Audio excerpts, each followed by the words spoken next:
দায়িত্ব গ্রহণের মাত্র ৩ দিনের মাথায় স্থানীয় সরকার নির্বাচনের দিকে মনোযোগ দিয়েছে নবনির্বাচিত সরকার। ঢাকায় ২ সিটি কর্পোরেশন ও চট্টগ্রাম সিটি কর্পোরেশনের স্থানীয় সরকার নির্বাচনে ইসিকে চিঠি দিয়েছে বর্তমান সরকার। এই পরিপ্রেক্ষিতে ৩ সিটি কর্পোরেশন নির্বাচনের প্রস্তুতি ইতিমধ্যে শুরু করে দিয়েছে ইসি। আগামী সপ্তাহে কমিশনের সভায় ঠিক করা হবে নির্বাচনের কর্মপরিকল্পনাও।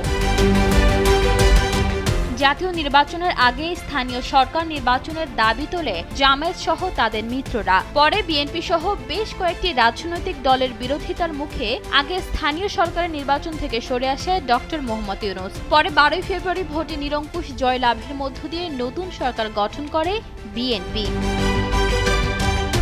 আইন অনুযায়ী মেয়াদ শেষ হওয়ার ১৮০ দিনের মধ্যেই সিটি কর্পোরেশনের নির্বাচন করার বাধ্যবাধকতা রয়েছে।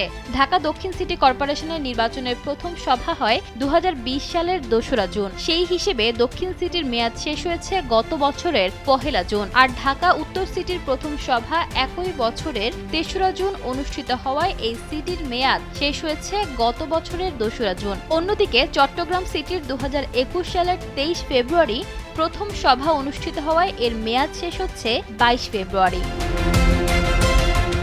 নির্বাচনের আয়োজনকে কেন্দ্র করে নির্বাচন কমিশনার আনোয়ারুল ইসলাম সরকার বলেন, সিটি কর্পোরেশনের নির্বাচনের বিষয়ে চিঠি পেয়েছেন। এর পরিপ্রেক্ষিতে নির্বাচনের প্রস্তুতিও এর মধ্যেই শুরু হয়ে গেছে। তারা হয়তোবা আগামী সপ্তাহের মধ্যে কমিশনের বৈঠক করে বিস্তারিত পরিকল্পনা নেবে। ইশিতা আক্তার, সময়ের আলো।